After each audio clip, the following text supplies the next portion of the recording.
दमन में अपक्ष उम्मीदवार उमेश भाई पटेल ने जीत हासिल की। उमेश पटेल ने जीत की खुशी जाहिर करते हुए कहा कि यह जीत दमन दीव की जनता की जीत है। लोगों ने प्रशासनिक अत्याचार के खिलाफ उन्हें विजय बनाया है। आने वाले दिनों में दमन के विकास में जो भी काम करना होगा वो काम करेंगे। उमेश पटेल ने 7,226 वोटों की बढ़त मिल गई है। बीजेपी उम्मीदवार लालू भाई यहां 3 बार सांसद रहे, लेकिन वे प्रशासन और जनता के बीच समन्वय बनाने में असफल रहे, इसीलिए उन्होंने हार माननी पड़ी। दमन में लोकतंत्र स्थापित करना उसकी पहली प्राथमिकता थी।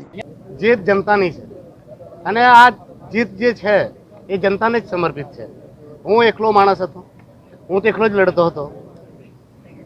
જનતાએ ખૂબ પ્રેમથી વોટ આપ્યા છે અને અહીંયા જે તાનાશાહી હતી, લોકો જે આક્રોશિત હતા અને આનાથી આપણે લેસન બી લેવાનું છે।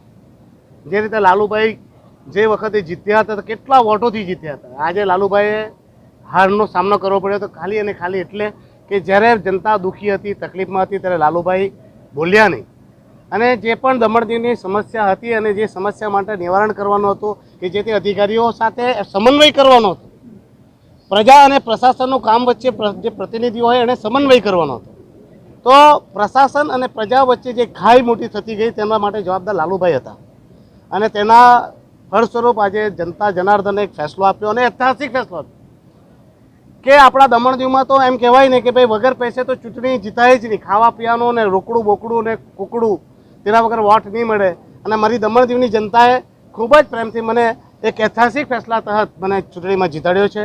તો આપ સૌના માધ્યમથી મારી દમણદીવની જનતાને તહે દિલથી આભાર વ્યક્ત કરું છું અને તેમને વિશ્વાસ અપાવું છું કે હું તમારો જનપ્રતિનિધિ, તમારો નોકર બનીને, તમારો સેવક બનીને 5 વર્ષ સુધી હું સતત કામ કરતો રહીશ।